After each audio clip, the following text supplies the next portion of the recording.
Good morning or good afternoon, everybody. My name's Stephen Cribbett. I'm the founder of Further, formerly Dub, as some of you may know us. We're a human insight company that helps agencies and brands grapple with the challenge of dealing with rapid consumer change, I guess you could describe us as. And we generate meaningful human insight through online qualitative research.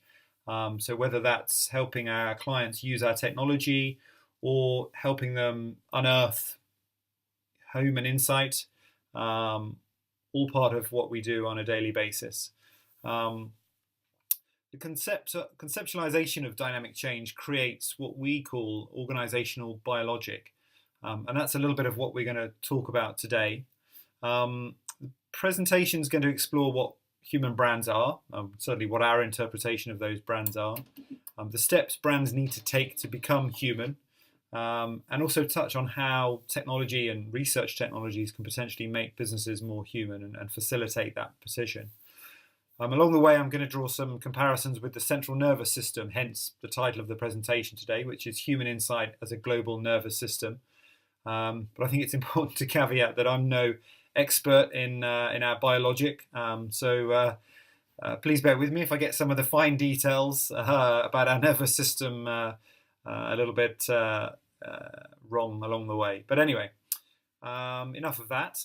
In terms of the takeaways, then really what I'm hoping to do is trigger some thoughts on ideas about how brands, or and certainly the position that agencies take in supporting them, can help brands become more human and essentially stay human, stay connected with that changing consumer landscape and consumer culture. Obviously, there are a number of different techniques, practices, and behaviors that brands need to embark upon. So I'm not going to cover the full gamut of those today, but if you would like to know a little bit more, then please do feel free to follow up with me after the webinar.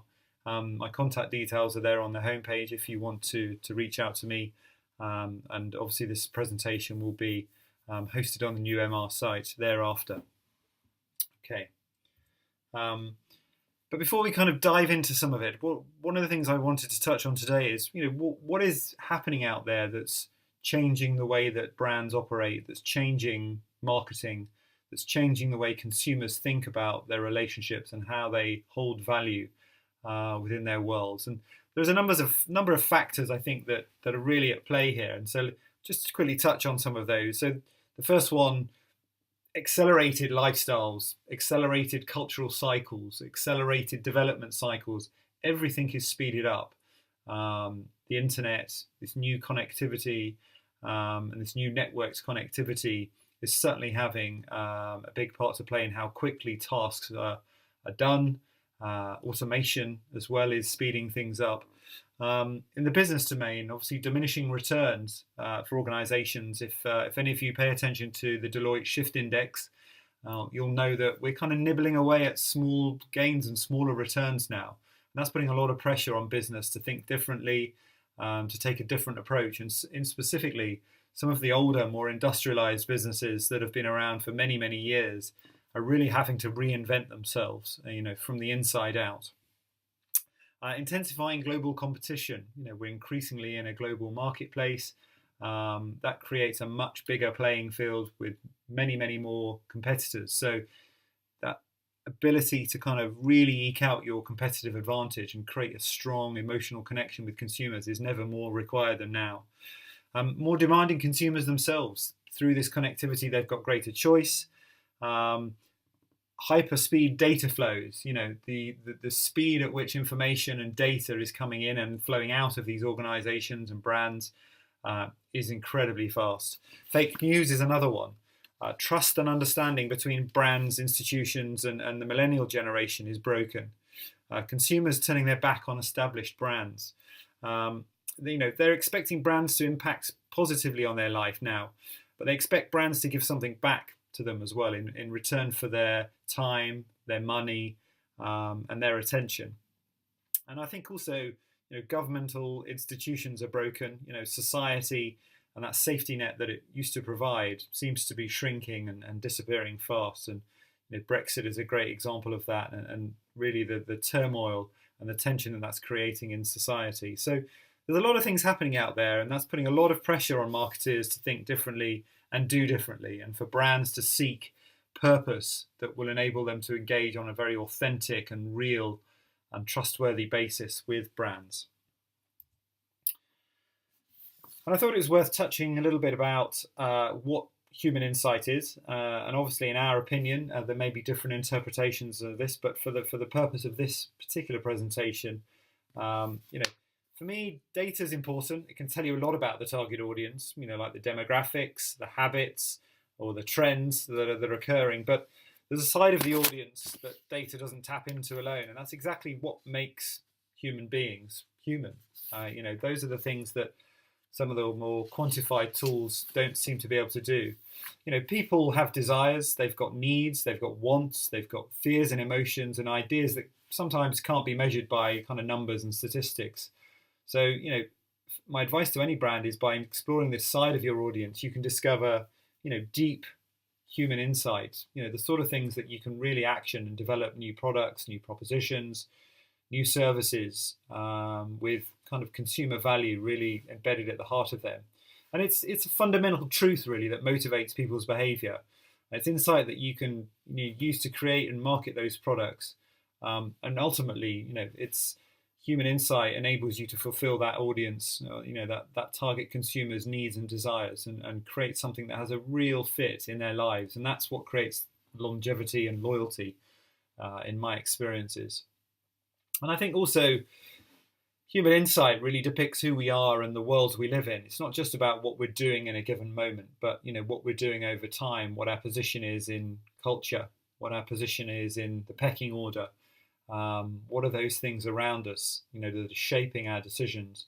What are those experiences that we've had in our formative years that are shaping how we interact, how we socialize, how we build bonds with the things that are around us?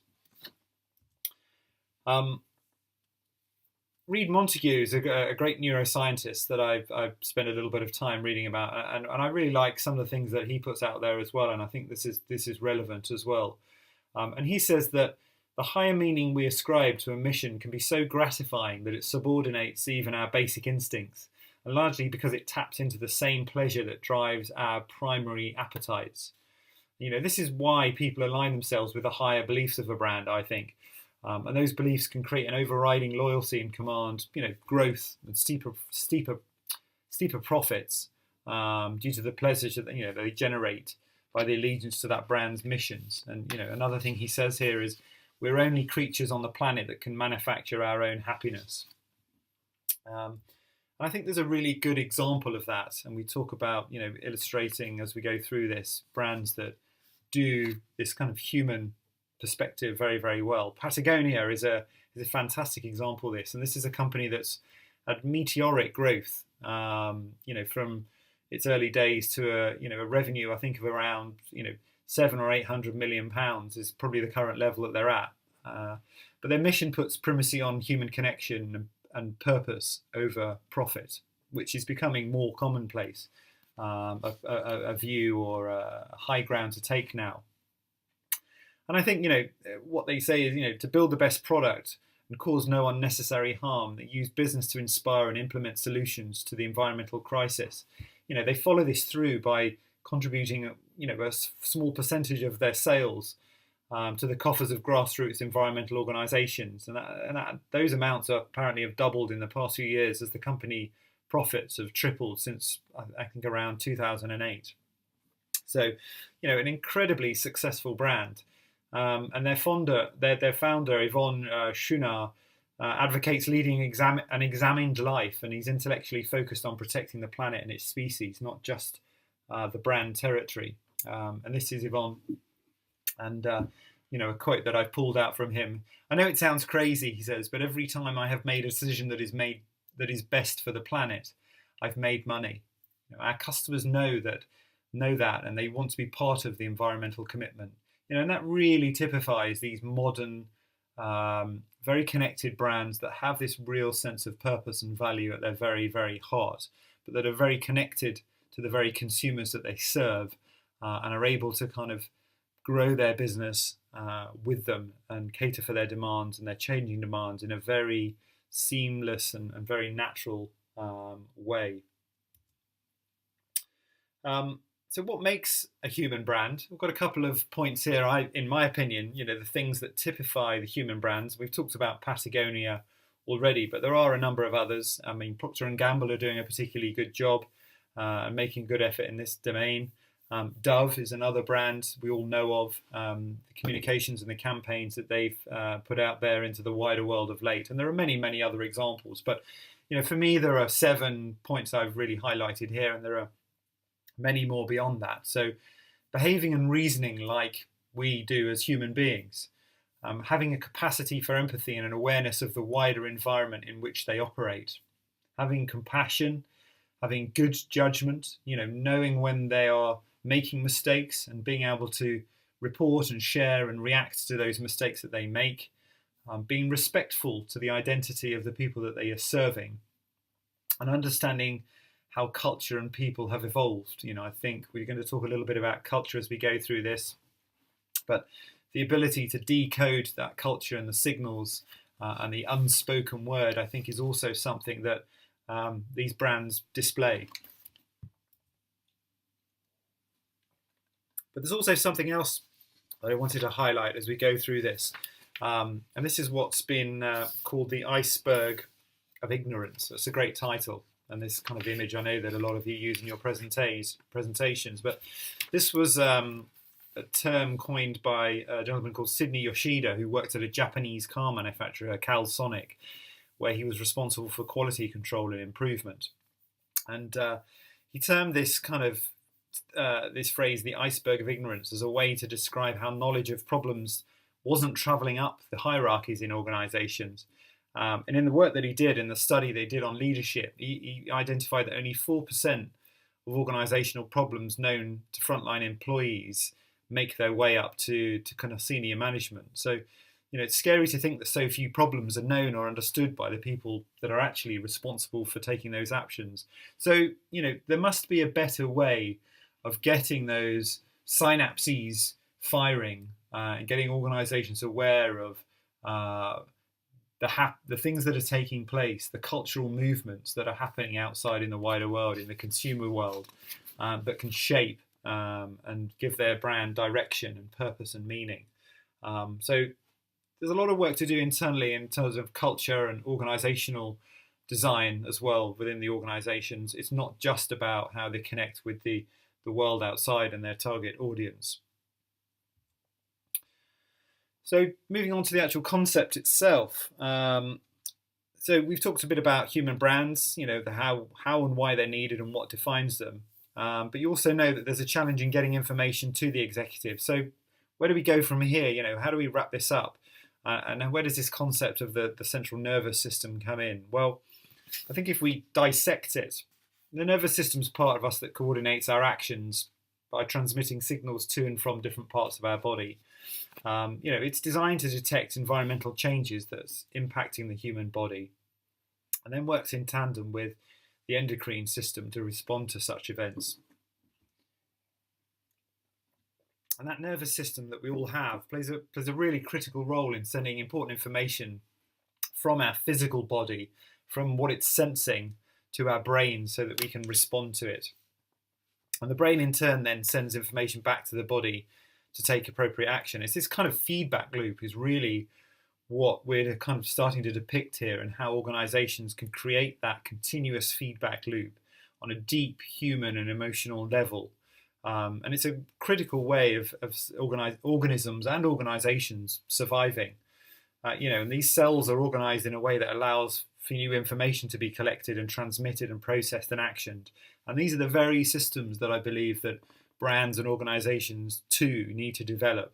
This kind of biological nervous system always gives you the information when you need it. And for brands and organisations in a world that's changing at an accelerated rate, that need is almost constant.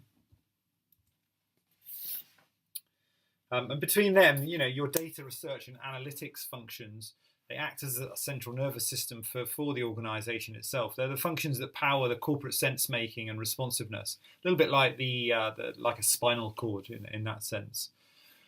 And I think this slide is really depicting what we see as the old way of unearthing and activating human insight. It was quite linear. We would do our sampling, we would collect the data, we would organise that and synthesise it, and then develop some strategic intent and some strategy and highlighting a way forward and activate that insight through the organisation. But it was very linear and very time consuming. It didn't feel quite as reactive. It was quite done periodically. There's a better way of doing it, I think, in this modern world that enables brands and organisations to capitalise on the shifts that are happening in a near real time. A little bit like manufacturing has been able to bring new products onto the shop floor in quick succession, changing the way that, taking fashion as an example, products used to come on a very seasonal basis, and now they're appearing in the stores every day, different products, and this is really that kind of dynamism that we're looking to create. So the better way that we're suggesting is an integrated organizational insight architecture with processing being performed by both digital and human information processors. And what's critical here is that these processors engage in an integrated feedback loop, whereby they're collecting information from external environments and matching it with human knowledge and computer-based knowledge also that they've gathered to create quick and effective decisions. Excuse me. It's a better way to capture and analyze the inputs, and it would kind of be a way to would be to move a place where the speed and efficiency of the synapses would be to anticipate opportunities and prevent issues occurring. And this increasingly granular contextual data will enable brands to adapt and flex in real time. And so the kind of the makeup of the nervous system, it incorporates a number of strategic nodes, such as the business reflexes that enable lightning fast responses, business operations that can adapt the way they operate very quickly, strategic and creative thinking that permeates the organization, and deep customer interaction and empathy. And that's kind of supported by these kind of different tracks, if you like, or the synapses that are firing. You've got transactional data, you've got behavioral data, you've got social data, which is captured through social listening. You've often got attitudinal data that's captured through more qualitative approaches, so not just about asking questions, but this ability to kind of get people engaged in different tasks and activities. And also, neuroscience, ways of capturing the unspoken through that. So all of these create, a much richer series of synapses that can fire the organizations.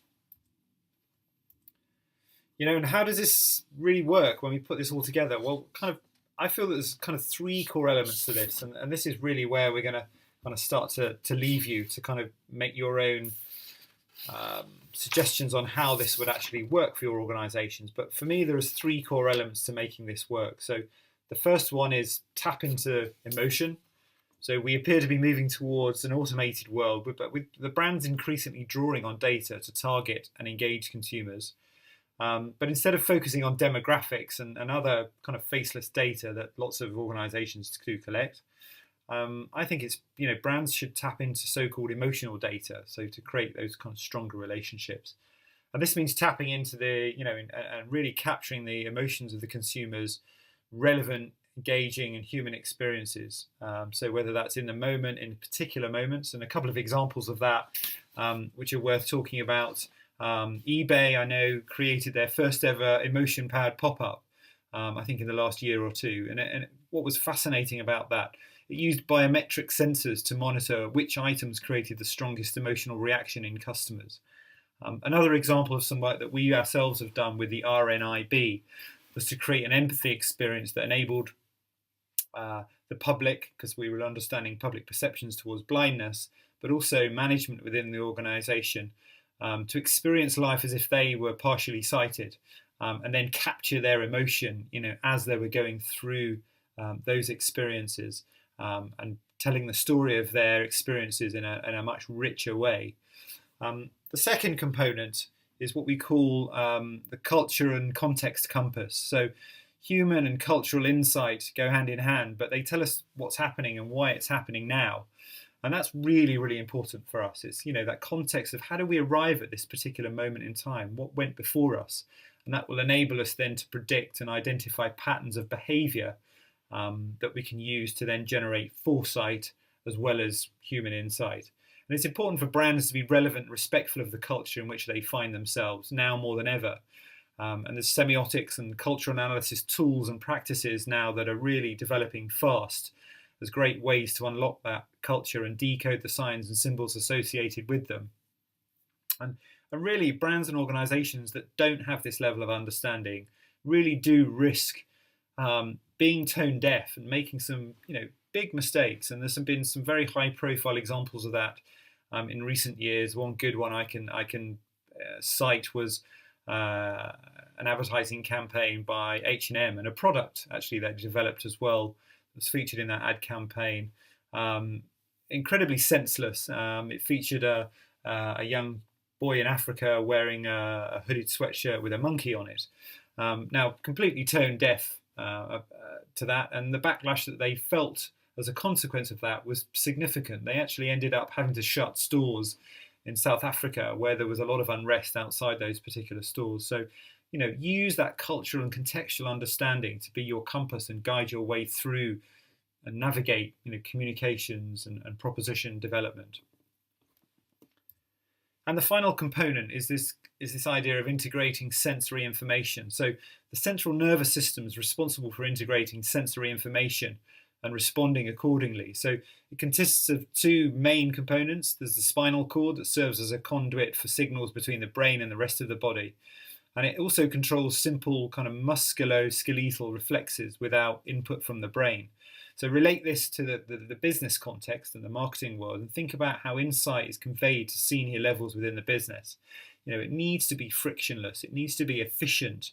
It needs to be fast. And, using filmmaking, narrative storytelling are two of the fantastic ways that we've seen to create and integrate this sensory information within organizations that senior management levels can act on, but also kind of recall and use, more regularly to help them make those decisions.